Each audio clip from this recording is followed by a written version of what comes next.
असताना एक वाक्य खर्च करत असते ऐका दादा. महाराष्ट्रामध्ये भरपूर गाव आहेत, भरपूर तालुके आहेत, भरपूर जिल्हे आहेत, पण प्रत्येका गावाला सप्ताह होईल याची गॅरंटी नाही. प्रत्येका गावाला कीर्तनी सप्ताह देवाचं भजन कथा होईल याची गॅरंटी नाही बरं का. तुमचं गाव भाग्यवान आहे, पुण्यवान आहे ऐका. गावामध्ये सप्ताह होण्याकरता, गावामध्ये कीर्तन होण्याकरता, गावामध्ये देवाचं भजन होण्याकरता सगळ्यात अगोदर गाव पवित्र असलं पाहिजे. काय? गाव पवित्र. दुसरं गावात राहणारे लोक पवित्र. आणि तिसरं त्यांची बुद्धी पवित्र. पहिलं काय? गाव पवित्र. दुसरं गावात राहणारे लोक पवित्र. तिसरं त्यांची बुद्धी पवित्र. या तिघांचा मेळ झाला की तेव्हा कीर्तनी सप्ताह होत असतो, अन्यथा होत नाही. तुमचं गाव भाग्यवान आहे, पुण्यवान आहे दादा की अगदी 7 दिवसापासून देवाचं भजन कीर्तन ज्ञानयज्ञ सोहळा आणि हा सप्ताह चालू आहे. पहा, जीवनामध्ये माणूस असं आहे, एखादी गोष्ट प्राप्त झाली की भाग्य मानत असतो, एखादी गोष्ट सहज मिळाली की पुण्य मानत असतो. पहा, एक विद्यार्थी आहे आणि त्याला एखाद्याने विचारावं, दादा तुला नोकरी कशी लागली? तो सांगतो, हो दादा ऐका ना, माझ्यासारखा विद्यार्थी अख्ख्या तालुक्यामध्ये नाही, पण माझं काहीतरी पुण्य, काहीतरी नशीब फळास आलं की मला नोकरी लागली. पहा, एखादा व्यक्ती नाशिक जातोय, 2 व्हीलरने म्हणा, 4 व्हीलरने म्हणा, प्रवास करत असताना एका भारदस्त ट्रकने त्याला धडक दिली, खाली पडलेला आहे, आधी मृत्युमुखी जाणार, तेवढ्यात ॲम्ब्युलन्स येते, त्याला हॉस्पिटलला नेलं जातं. हॉस्पिटलला नेल्याच्या नंतर गावातले 4-5 लोक त्याला भेटण्याकरता जातात. तो सांगतो, दादा अहो ऐका ना, अहो अगदी भारदस्त ट्रक होता, माझ्या अंगावर आला, वाचण्याचा 1% सुद्धा चान्स नव्हता, पण माझं काहीतरी पुण्य आडवं आलं की माझा जीव वाचला. पहा, माणसाची प्रवृत्ती आहे, नोकरी लागली तरी भाग्य समजतो, जीव वाचला तरी भाग्य समजतो. अजून काही बादर असे, ताई आता पोरी भेटत, माझं भाग्य आहे, मला मुलगी मिळाली, तीही चांगली मिळाली. पहा, नोकरी मिळाली तर भाग्य महाराज, काहींना छोकरी मिळाली तर भाग्य समजतात, काहींचा जीव वाचला तर भाग्य समजतात. मला सांगा, जीव वाचण्याकरता भाग्य, चांगली पत्नी मिळण्याकरता भाग्य, देवाचं भजन करण्याकरता सुद्धा भाग्य लागत असतं बरं का. या गोष्टींसाठी जर भाग्य येतं, देवाचं भजन करण्याकरता सुद्धा भाग्य लागत असतं ऐका. अरे जिंदगी में सपना तो हर कोई सजाता है, जिंदगी में सपना तो हर कोई सजाता है, लेकिन मेरा भगवान परमात्मा हर किसी का सपना पूरा नहीं करता मेरे दोस्त. उसी तरह है इस धर्म मंडप में हर कोई आना चाहता है, लेकिन आता तो वही है जिसे मेरा भगवान परमात्मा बुलाता. भाग्यवान आहात तुम्ही, पुण्यवान आहात. काहीतरी पुण्याचं गाढोळ, काहीतरी देवाकडे तुमचं साचलेलं असेल. पहा, बँकेचा नियम आहे, कर्ज त्या ठिकाणी आपण घेतला ते फेडावं लागतं, आणि एखादी ठेव ठेवली असेल त्याचं आपल्याला व्याज मिळत असतं. तुमचं काहीतरी ठेव ठेवली आहे, काहीतरी पुण्य देवाकडे आहे. बहुत सुकृताची जोडी म्हणून विठ्ठल अनंत जन्माचे सुकृत पदारी, अनंत जन्माचे सुकृत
जेवढं पुण्य आपलं जमा असेल त्या पुण्याच्या आपण सहकार्यानेच देवाचं चिंतन करू शकतो. देव एवढा साधा भोळा नाही, तो सहज आपल्याला प्राप्त होत नाही. त्याचं चिंतन करावं लागतं, त्याचं भजन करावं लागतं. पहा, देवाच्या नावात एवढी ताकद आहे. आपले पाप कुठेच नाही महाराज, आपले पाप कुठेच लागत नाही. त्याच्या नावामध्ये एवढी ताकद आहे ना की पर्वत जरी असले पापाचे तरी जळून राख होत. संतांनी प्रमाण द्यावं. घेता नाम विठोबाचे पर्वत जळतील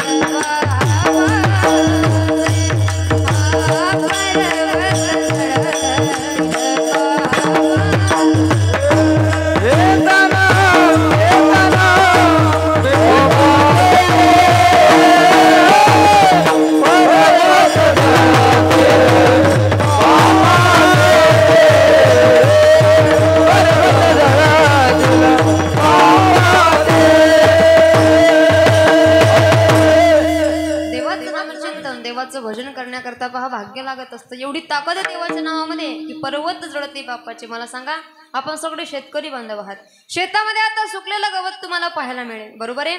सुकलेलं गवत आपल्याला पाहायला मिळतं. आणि ऐका, त्याच सुकलेल्या गवतावर जर का आगीची ठिणगी पडली, राख व्हायला किती वेळ लागतो?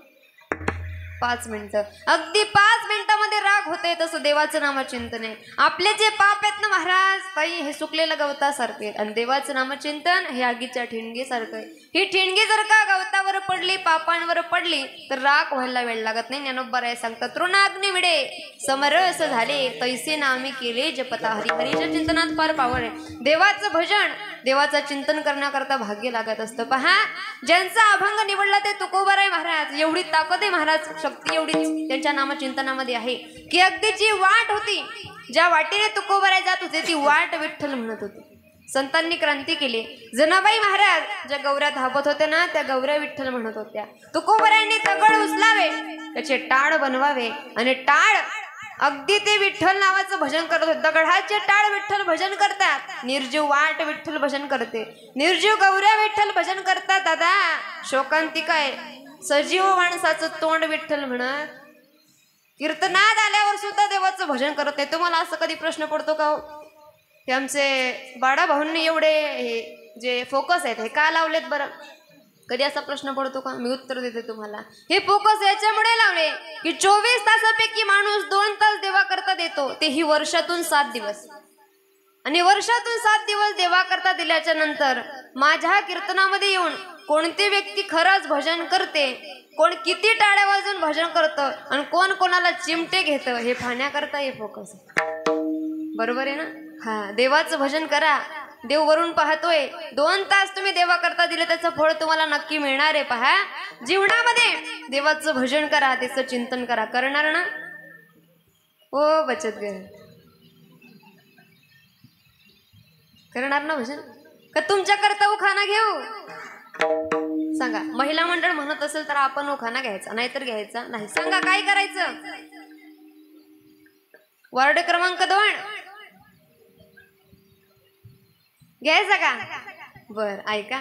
तुम्ही देवाचं भजन करावं याच्याकरता उखाणाच घेते. ऐका. संप्रदायात संप्रदाय, वारकरी संप्रदाय. ऐका. संप्रदायात संप्रदाय, वारकरी संप्रदाय. वारकरी संप्रदायाचं नाक आहे पखवाज आणि विणा. वारकरी संप्रदायाचं नाक आहे पखवाज आणि विणा. माझ्या पांडुरंग परमात्म्याचं नाव घेते ताई हो, विठ्ठल विठ्ठल म्हणा. आता म्हणाल ना सगळेजण? म्हणा सगळ्यांनी विठाल विठाल.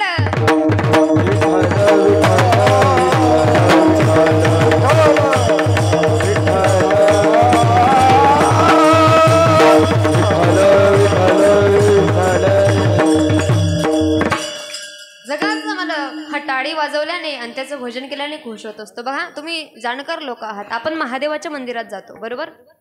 महादेवाच्या मंदिरात गेल्याच्या नंतर 3 टाळा का वाजवतो बरं? पहा, पहिली टाळी याच्याकरता वाजवतो, देवा मी तुझ्या मंदिरामध्ये आलोय, माझी नोंदणी कर. दुसरी टाळी देवा माझ्या दुःखाचं हरण कर आणि तिसरी टाळी मला सुखाची प्राप्ती करून दे. बघा जो भोळा महादेव या पृथ्वीचा राजा त्याला 3 टाळ्या वाजवल्या तर आनंद होतो. माझा जगाचा मालक पांडुरंग परमात्मा जो विटेवर उभा आहे त्याला टाळ्या वाजवल्यानंतर आनंद होणार नाही का? टाळी वाजवावी इथेच, देवाचं भजन इथेच करावं. बघा आता पंढरपूरच्या वाऱ्या येतील आणि पंढरपूरच्या वाऱ्याने चालत असताना टाळी वाजवावी, गुढी उभारावी. टाळी वाजवावी, गुढी उभारावी. टाळी वाजवावी, गुढी उभारावी.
मला टाळ्या वाजवायला पहा माझ्या कीर्तनाचा नियम आहे. माझ्या कीर्तनात आल्याच्या नंतर प्रत्येकाने टाळी वाजवायची, मुखाने भजन करायचं. का कसे जी व्यक्ती जोरात टाळी वाजवते ती उदार मनाची असते. पहा जो व्यक्ती जोरात टाळी वाजवतो तो उदार मनाचा असतो, जो हळू टाळी वाजवतो तो कंजूस मनाचा असतो. आता तुम्ही ठरवा तुम्हाला काय बनायचं. देवाचं भजन करण्याकरता टाळी वाजवली पाहिजे आणि हेच एक साधन आहे. कलियुगा माझी करावे कीर्तन तेने नारायण देईल भेटे. तुम्हाला अपेक्षा असेल देवाची प्राप्ती व्हावी, देवा मला दिसावा, त्याच्याकडून काहीतरी मागता यावं, तर त्याचं भजन करायचं, टाळी वाजवायची, मुखाने भजन करायचं. पहा ठेवा ठेवल्याशिवाय देव काही देत नाही. बँकेचा नियम आहे जोपर्यंत पैसा ठेवणार नाही तोपर्यंत व्याज मिळणार नाही.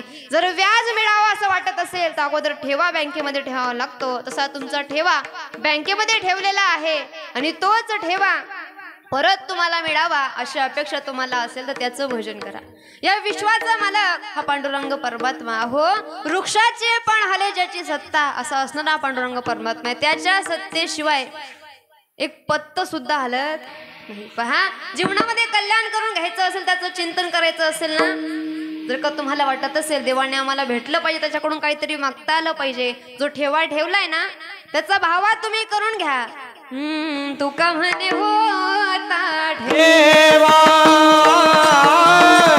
तुका म्हणे होता ठेवा, तुका म्हणे होता ठेवा,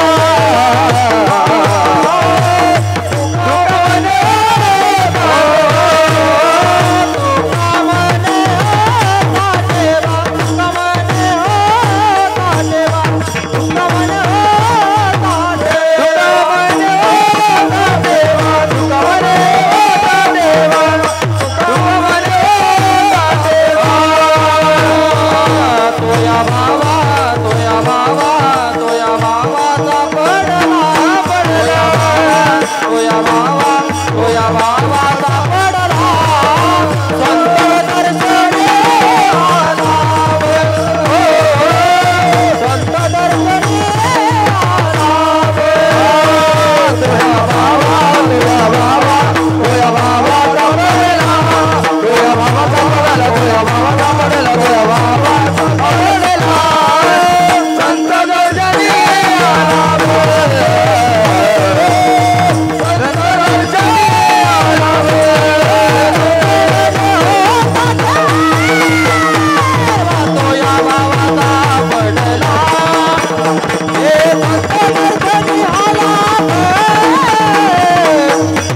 या भावा सापडला, हा तुम्हाला सापडलाय संधीचं सोनं करा.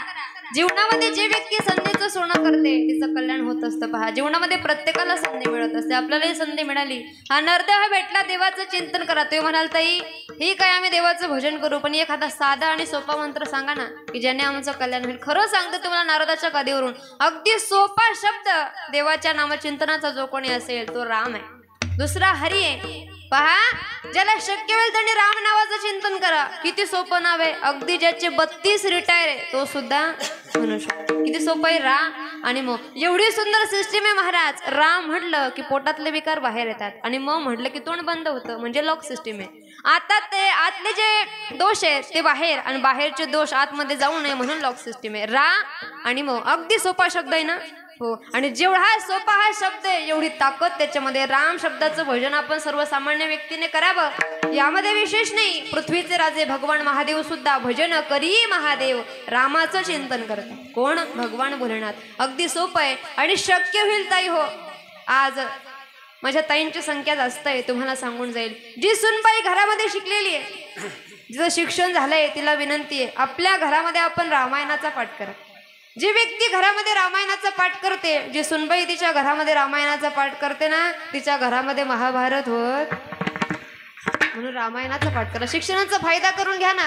असं म्हणतात शिकलेली आई घरादाराला, मग आपलं घर सुशिक्षित राहिलं पाहिजे, सुसंस्कारित राहिलं पाहिजे. याचा पाया म्हणजे घराची स्त्री आहे. रामायण वाचायला शिका. हे रामायण म्हणजे नुसतं रामायण नाहीये. हे रामायण म्हणजे मंदिरातल्या रामाची कथा नाही महाराज.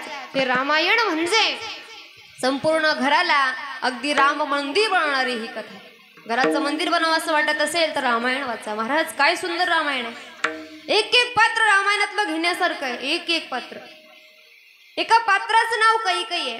काय नाव आहे? कैकई. कैकईला अख्ख्या जगाने नावं ठेवली महाराज.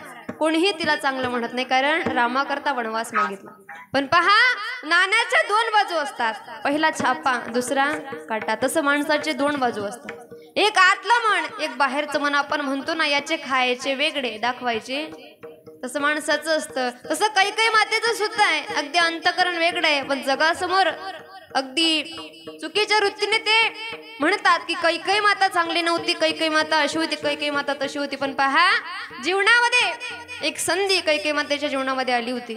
एकदा काय झालं, प्रभू रामचंद्र विहिरीमध्ये उतरले आणि विहिरीमध्ये उतरल्यानंतर वर कैकई माता उभी आहे. विहिरीमध्ये उतरल्यानंतर कैकई माता आवाज देतात, हे रघुनंदना. अहो, विहिरीमध्ये काय उतरले, बाहेर निघा. म्हणे आई बाहेर निघणार, पण एक काम करावं लागेल. म्हणले काय? तुझे 2 वर राहिले माझ्या वडिलांकडे मागायचे. म्हणे हो. मग ते 2 वर मागून घे. म्हणे सांगा ना रघुनंदना, काय पाहिजे तुम्हाला? तुम्ही सांगाल माझे डोळे काढून देईल, तुम्ही सांगाल माझा प्राण द्यायला तयार आहे. पहा, जेवढं प्रेम कैकई मातेने केलं होतं प्रभू रामचंद्रांवर, तेवढं कौशल्य मातेने सुद्धा केलं नव्हतं. एवढं प्रेम, अगदी लहानपणापासून लाडके होते. भगवान म्हणतात आई तुला द्यायचंय ना मला, मी तुझा लाडका मुलगा आहे ना, ऐक ना, तुझे 2 वर मागायचेत माझ्या वडिलांकडे.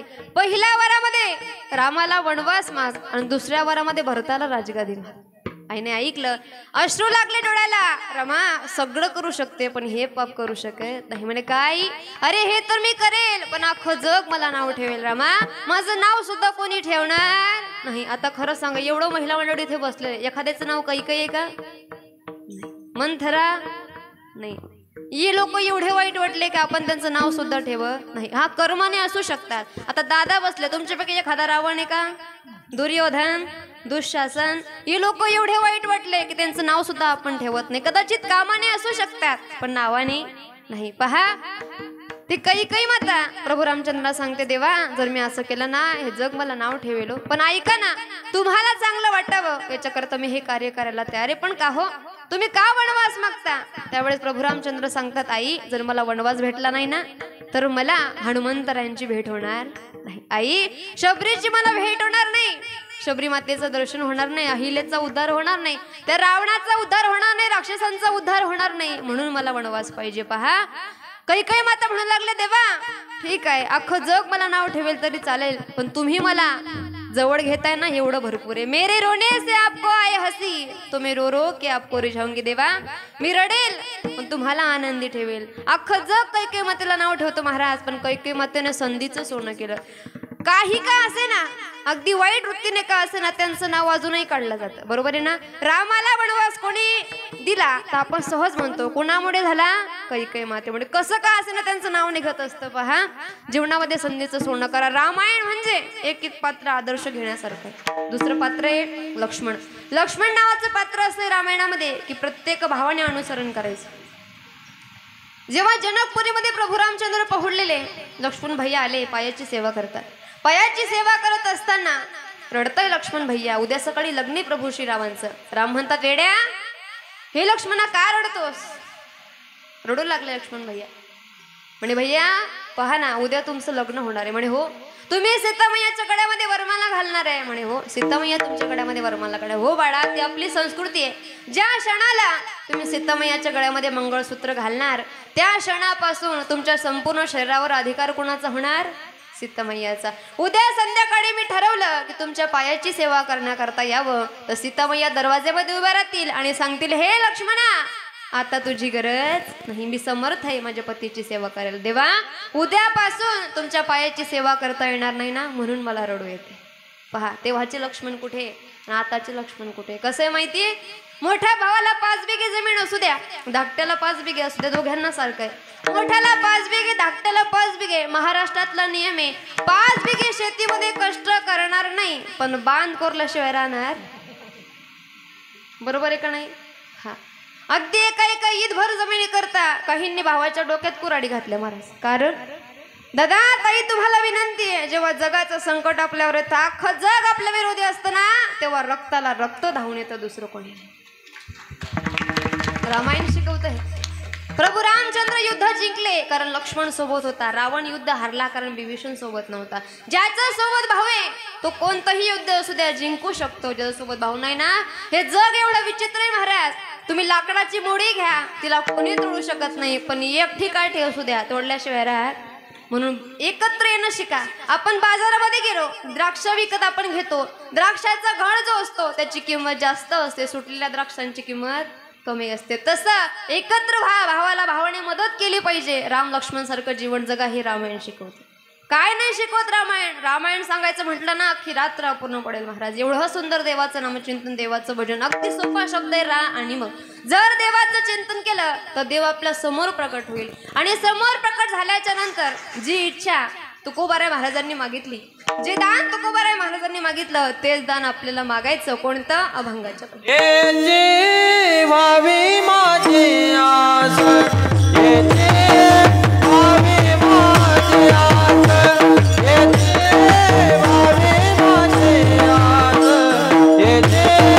भावी माझी आस, भावी माझी आस,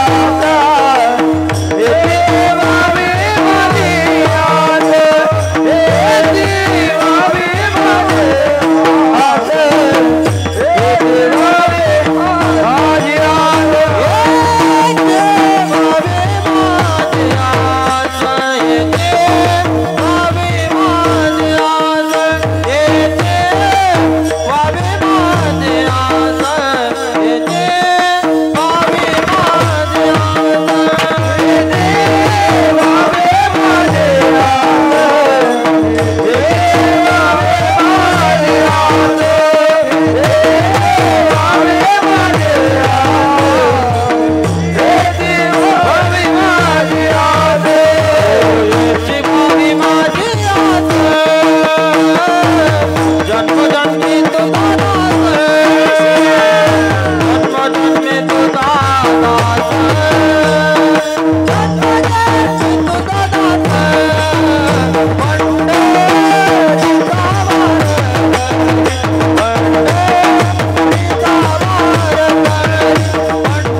केलं देव प्रकट होईल आपल्या करता, पण अगदी अंतकरणापासून करा. देवाचे द्वारी उभा क्षण भरी तेने मुक्तीचारी साधीला. क्षणभर उभं राहा, पण देवाला हृदयापासून हाक मारा. तो जर का शबरी माते करता येऊ शकतो, तो जर का अहिले करता येऊ शकतो, तो जर का मीराबाई महाराजांकरता येऊ शकतो, तर आपल्या करता सुद्धा येणार. फक्त भाव पाहिजे हृदयामध्ये. जर भाव निर्माण झाला तर जगाचा मालक यायला वेळ लागत नाही ना. ध्यानात ठेवा, ज्या वेळेस जगाचा मालक आला ना, तेव्हा त्याच्याकडे पैसा मागू नका, प्रॉपर्टी मागू नका, त्याच्याकडे नोकरी मागू नका, छोकरी मागू नका. त्याला सांगा, देवा जन्मोजन्मी तुझा दास, हीच बाबी माझी आस. जोपर्यंत मी जन्म घेईल ना, तोपर्यंत तुझा दास राहिलो पाहिजे, चरणाशी मला भेटलं पाहिजे. तुकोबरांनी मागणी मागावी, दुसरी मागणी मागता येत नव्हती का? संपत्ती मागता येत नव्हती का? काय मागितलं? जन्मोजन्मी तुझा दास. जेव्हाही अवतार घेईल, जेव्हाही जन्म होईल, तेव्हा तुझा दास म्हणून मी राहिलं पाहिजे. कसं आहे महाराज, सध्याच्या युगामध्ये कोणाला दास बनायला आवडत नाही, सगळ्यांना मालक बनायला आवडतं. बरोबर आहे ना? प्रत्येक व्यक्ती जगामध्ये असं झालंय आता, अगदी नम्रता घ्यायला कोणी तयार नाही. पण ऐका, ज्याला नम्रता घेता येते ना, त्याचा उद्धार आहे महाराज, त्याचं कल्याण आहे. कसं आहे बघा, नम्रता असा दागिना आहे जो माणसाचं जीवन सोन्यासारखं करत असतं, पण तो घेता आला पाहिजे, नम्रता घेता आली पाहिजे. मला सांगा, तुम्हाला सागर माहिती आहे, समुद्र? हो. समुद्राच्या पत्न्यांची नावं सांगता येतील का? कोणाला सांगता येतील? मी सांगते, ऐका. गंगा, यमुना, सरस्वती, तापी, गोदावरी, नर्मदा, सिंधू, कावेरी.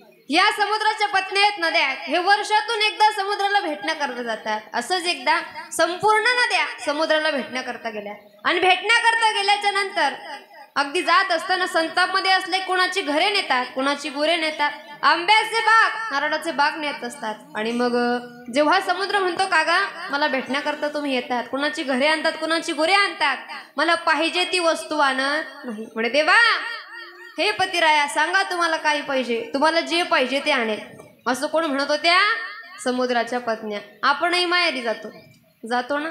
माहेरी गेल्याच्या नंतर आपल्या पती करता काही ना काही नेतो. एवढाही होतो, त्यांचाच पैसा असतो, आपण सहज म्हणतो माझ्या पप्पाने घेतली. बरोबर आहे ना? हा, ते काही असू द्या, पण आणतो आपण.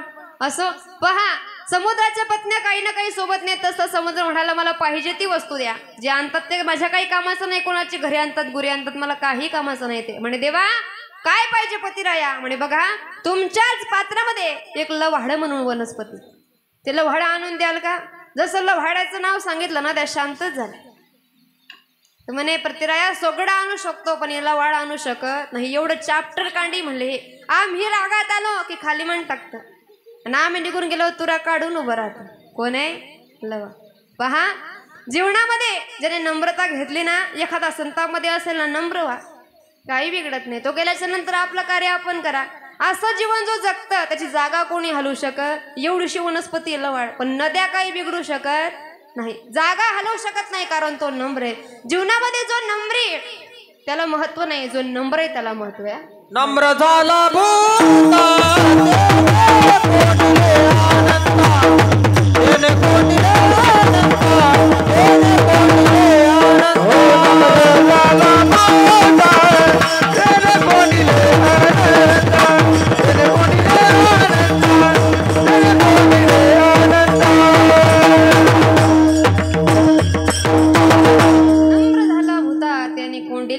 जगाच्या मालकाला आपलंसं करू शकतो आपण, त्याला हृदयामध्ये बंदिस्त करू शकतो. महाराज कसं आहे, काही लोकांनी हरीला हृदयामध्ये साठवलं नम्रतेच्या जोरावर. संतांकडे एवढी नम्रता आहे की जगाचा मालक त्यांच्या हृदयामध्ये राहतो.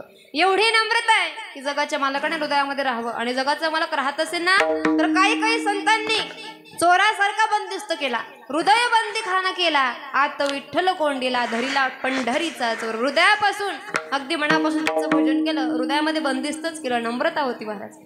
ज्याच्याकडे नम्रता आहे ना, तो अख्खं जग जिंकू शकतो. पण ज्याच्याकडे नम्रता नाही, तो आपल्या शरीराच्यालाही जिंकू शकत. जीवनामध्ये असं कार्य करा, आपलं नाव चांगल्या लोकांच्या यादीमध्ये आलं पाहिजे. असं कार्य करा. चुकीच्या लोकांच्या यादीमध्ये पहिलं नाव असलं काही कामाचं नाही, पण खाली शेवट जरी नाव असलं चांगल्या लोकांच्या यादीमध्ये पाहिजे. अन्नदान करणारे, ज्ञानदान करणारे, सप्त्याकरता देणगी देणारे, रोज देवाचे भजन करणारे, अशा लोकांच्या यादीमध्ये नाव पाहिजे आपलं. तर कसं आहे, आपलं नाव असतं, जिथे अन्नदान नाही तिथे धुरे करण्यात एक नंबर. बरोबर आहे ना? विनंती आहे तुम्हाला, जीवनामध्ये एवढं चांगलं कार्य करा. कबीरजी महाराज म्हणतात, जब हम पैदा हुए जग हसे खुद रोय. जेव्हा आपण जन्माला आलो ना अख्खं जग हसत होतं, आपण रडत होतो. असं कार्य करा की आपण हसत गेलो पाहिजे, जग आपल्या मागे रडलं पाहिजे. बरं असं कार्य जीवनामध्ये अगदी छोटं आयुष्य आहे. नम्रता घेता आली पाहिजे. पहा एवढे नम्र होते, स्वराज्य संस्थापक होते, हिंदवी स्वराज्य संस्थापक छत्रपती शिवाजी महाराज. जगदंबाई प्रसन्न होती पण देवीकडे मागितलं, आई काही नको, तुझी भवानी तलवार दे, म्हणजे राक्षसांचा मी नायनाट मिटवू शकेल आणि स्वराज्य निर्मिती करू शकेल. पहा नम्र असलं पाहिजे. बरं एवढे मोठे राजे पण तुकोबारायांच्या कीर्तनामध्ये पुढे येऊन कीर्तन ऐकत होते बसून. कधीतरी टाळ घ्यायचे, कधीतरी कीर्तन ऐकायचे. महाराज काय त्यांचं कौतुक करावं साहेबांनी सांगावं. राजे ज्या भूमीवर या मुघलांनी गाढवाचा नांगर फिरवला त्याच भूमीवर सोन्याचा नांगर फिरवा. जे दूध मी तुम्हाला पाजलंय दुधाची किंमत मला पाहिजे. महाराज अगदी गोड त्या ठिकाणी जे शाहीर आहेत ना ते वर्णन करतात. किंमत केली दुधाची तुझ्या आईची जागा,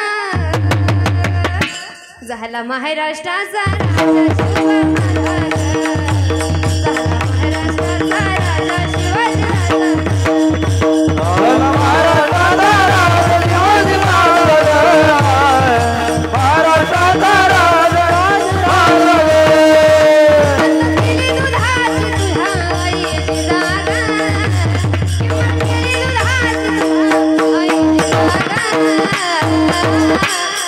झाला महाराष्ट्राचा राजा शिवबा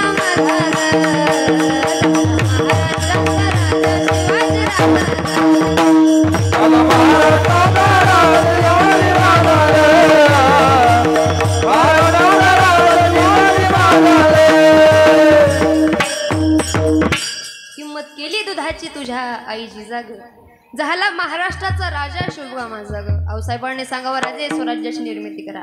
आणि ज्यांचा अभंग निवडलाय ते जगद्गुरु त्यांचे धर्मगुरु झाले. तुकोबाराने सांगावं राजे आमच्या गळ्यामध्ये तुळशीमाळ असणं हा आमचा परमार्थ आहे का? आमच्या गळ्यामध्ये तुळशीमाळ असणं हा आमचा परमार्थ आहे. पण राजे तुमच्या हातामध्ये ढाल आणि तलवार असणं हा तुमचा परमार्थ आहे. धर्माचे पाळन करणे पाखंड खंडवण हे शिक्षण द्यावं तुकोबाराय महाराजांनी. म्हणून तर म्हणतात ना आज्ञा होती माझी जाऊनची शपथ घेतली स्वराज्याची, जन कल्याणाची शिकवण जगद्गुरु तुकोबांची. करतो वाकोण मजरा आम्ही आमच्या देवाला, तो बापाचा बाप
माझ्या देवाचं नाव गात थैगड किल्ल्यावर, देवाचं नाव गात थैगड किल्ल्यावर, माझ्या राजाचं नाव गात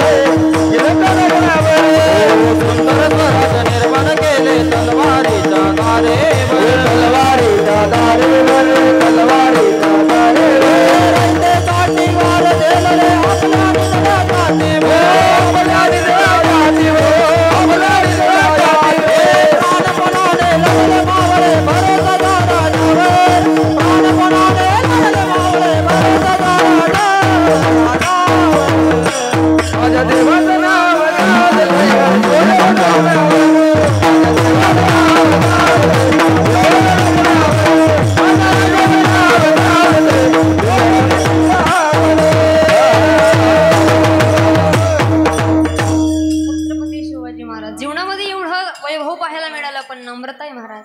एका वाक्यात सांगून जाईल कोण होते छत्रपती शिवाजी महाराज. पहा, अगदी समोर पुतळा असू द्या आणि हिंदूचा बछडा जर का जात असेल ना तर वाकून मुजरा केल्याशिवाय राहत नाही. एवढी कर्तबगारी आहे त्यांची. जास्त नाही, 50 वर्ष जगले पण जगाला धर्म शिकवून गेले. एका वाक्यात सांगेल ऐका, जंगलात तर 1 नंबर लाकडाला साग म्हणतात, सापातील विषारी जातीला नाग म्हणतात. ऐका, जंगलातील 1 नंबर लाकडाला साग म्हणतात, सापातील विषारी जातीला नाग म्हणतात. ज्याने लावली मुघलांची वाट त्याला जिजाऊचा वाघ म्हणतात. असे असणारे महाराज कमी वर्ष जगले पण जगाला संदेश देऊन गेले. महाराज जीवन असं जगा. जेव्हा जगाचा मालक समोर असेल ना तेव्हा सांगा, हीच बाबी माझी आस, जन्म जन्मी तुझा दास. आणि अजून एक मागणी मागा, आता पंढरपूरची वारी तेव्हा शक्य होईल तर माझ्याकडून पंढरपूरची वारी करून घे. आणि अशी वारी करून घे ती चुकताच कामा नाही या भंगाच्या. पंढरीच्या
वारकरी सुंदर चांगली पंढरीचा वारकरी वारी चुकवणे ती हरिदेवाकडे मागा. देवा पंढरपूरचा वारकरी बनव. या वारीमध्ये काय आनंद आहे महाराज, तो आनंद आपल्याला माहिती नाही, पण तोच आनंद तुम्हाला जर घ्यायचा असेल तर सगळ्यांनी हात वरती घ्या. सगळ्यांनी घ्या हात वरती. वा वा इकडे सगळ्यांनी हात वरती घ्या. राहू द्या आता 1 तास. विढोबा रखो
वरती घेतले त्याबद्दल धन्यवाद, आणि मी न सांगता खाली घेतले त्याबद्दल डबल धन्यवाद.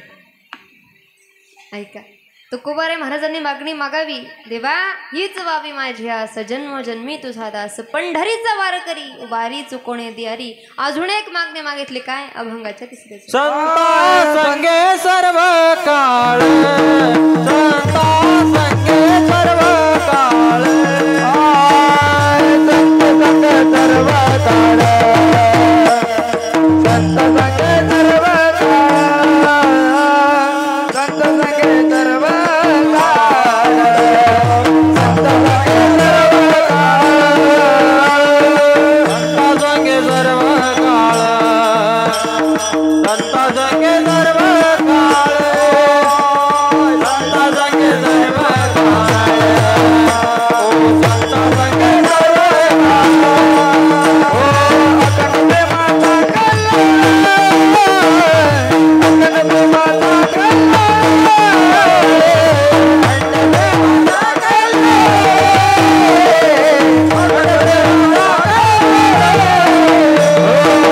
पंढरीचा वारा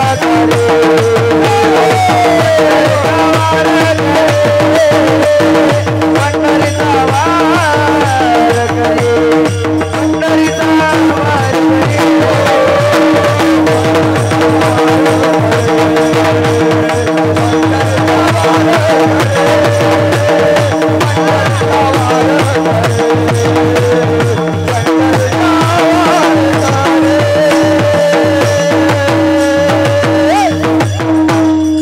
बालगोपाळांकरता एकदा जोरदार टाळ्या झाल्या पाहिजे. अगदी आनंद घ्यावा तर यांच्यासारखा धन्य माता पिता तयाचे, ज्यांचे हे लेकरू उभे आहेत ना, खरं धन्य आहे बरं का त्यांच्या आई वडील की त्यांनी इथपर्यंत पाठवलं.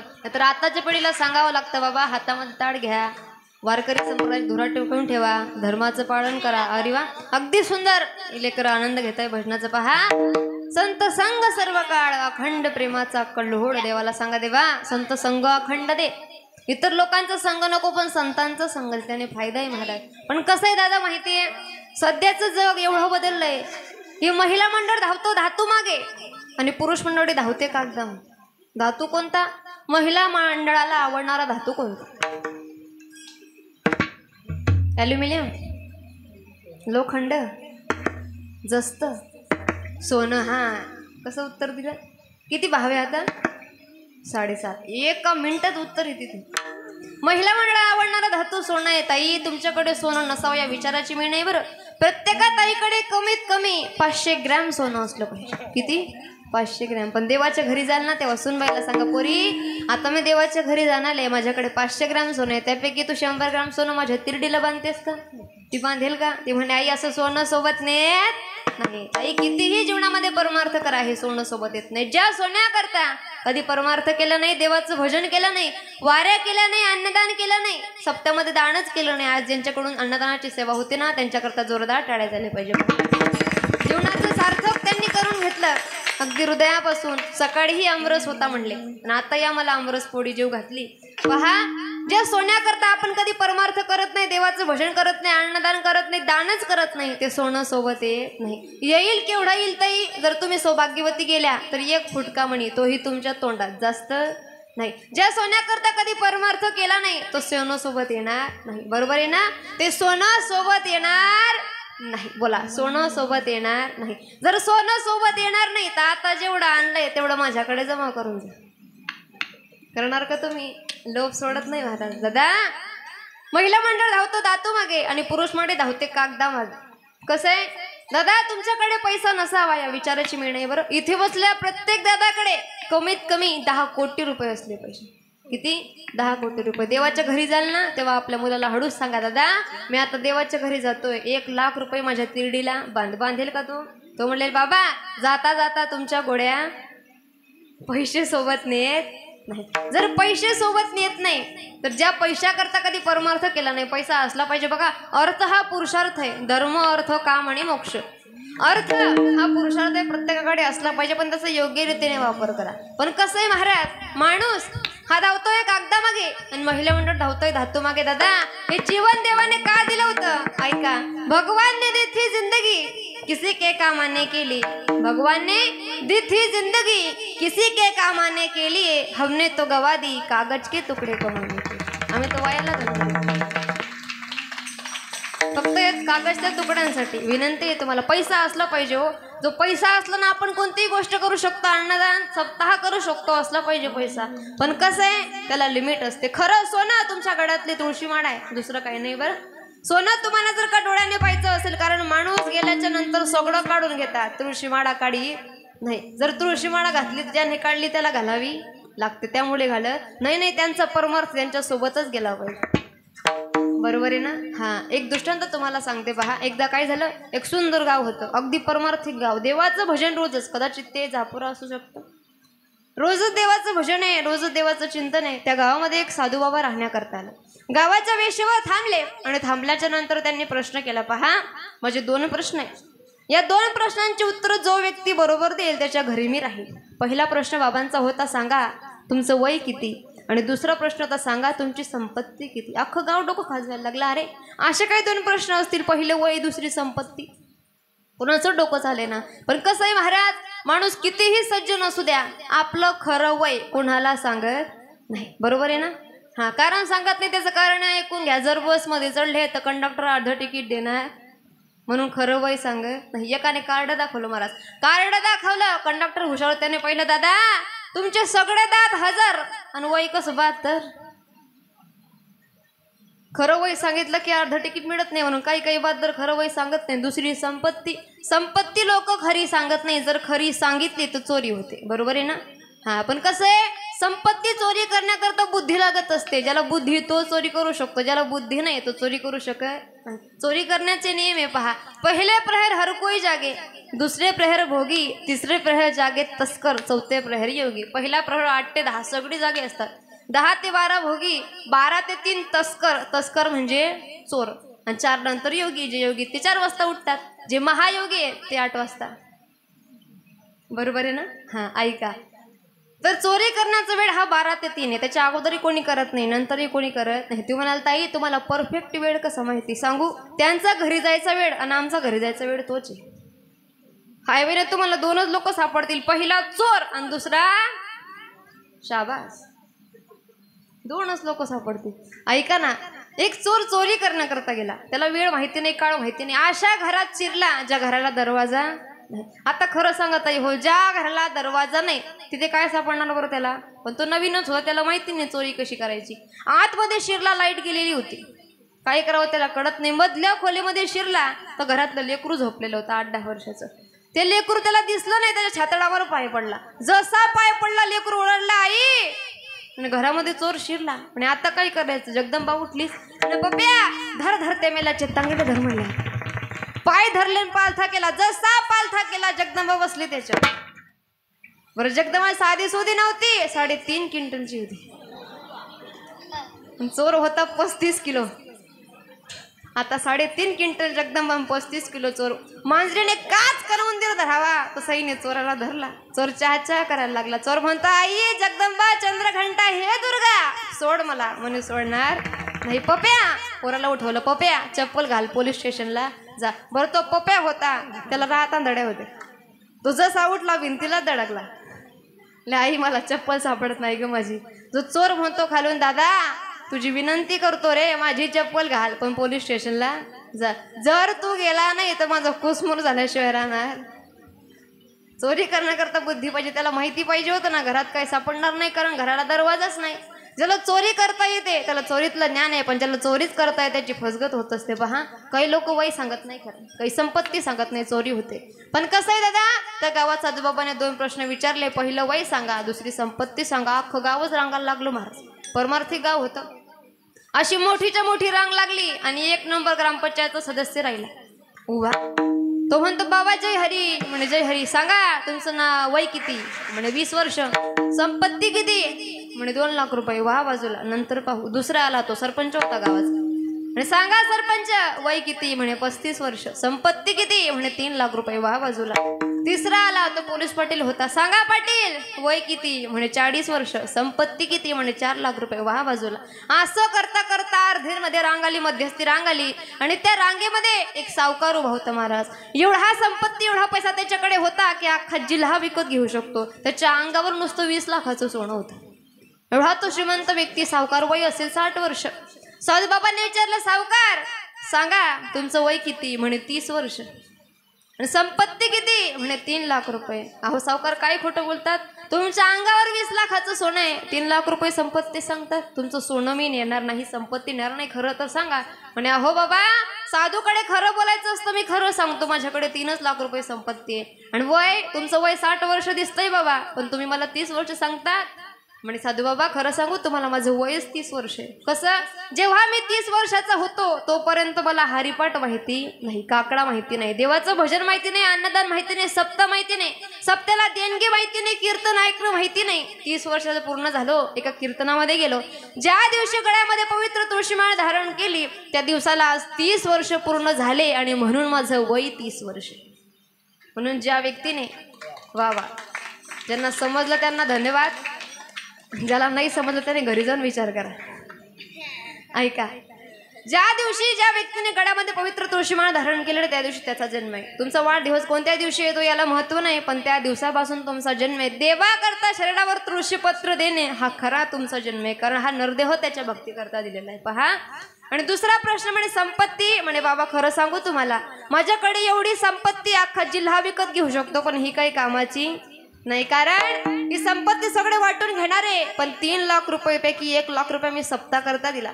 1 लाख रुपयामध्ये गरीबाच्या मुलीचं शिक्षण करून दिलं आणि 1 लाख रुपयामध्ये दरवर्षी सप्त्याला अन्नदान करतो. हीच माझी संपत्ती, दुसरं काही नाही.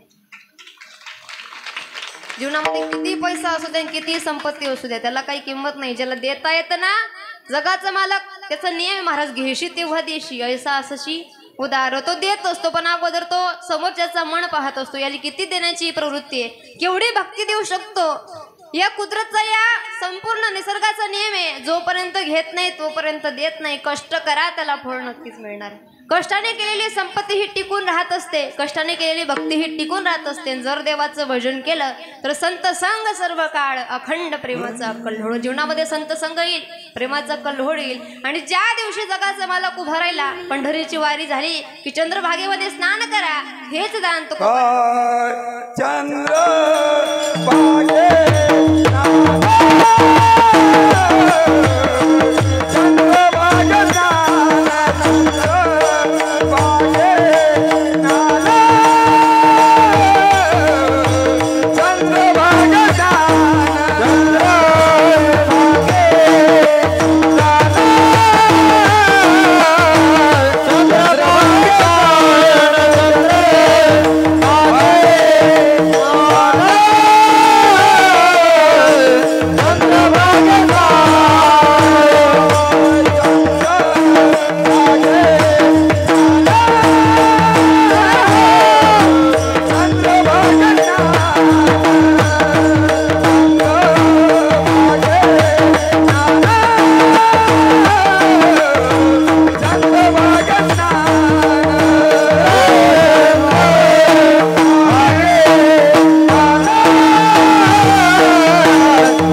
दान पंढरीचा वार करी वारी चुकवणे दे. देवाकडे मागा देवा, चंद्रभागेचं स्नान झालं पाहिजे, तुझं दर्शन मला झालं पाहिजे. ऐका, आज सप्त्याच्या 7व्या दिवसाची सेवा आणि त्या ठिकाणी मागणीपर प्रकरणात तिला अभंग सेवेकरता निवडलेला होता आणि सेवेकरता निवडल्यानंतर माझ्या मतीप्रमाणे सोडवण्याचा प्रयत्न केला. ऐका, जी मागणी आपण देवाकडे मागितली ही तर खरी आहे, पण ऐका, सगळ्या लोकांना इथे बसलेल्या समस्त श्रोतेकरांना विनंती, आज देवाकडे मागणी मागा. कोणती?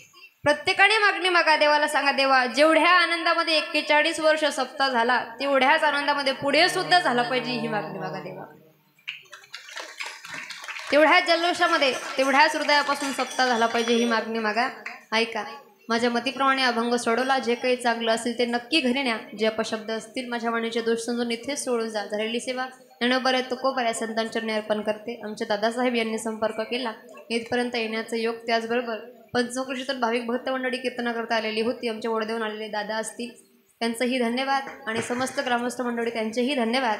आणि अगदी आमचे वाडाभाऊ अगदी सुंदर सिस्टीम त्यांनी दिली. त्याचबरोबर गायक वादक मंडळी यांचेही धन्यवाद. एकदा सगळ्यांनी हात वरती घ्या आणि आदिशक्ती मुक्ताबाईचं भजन आपण करूया. इंद्रायणी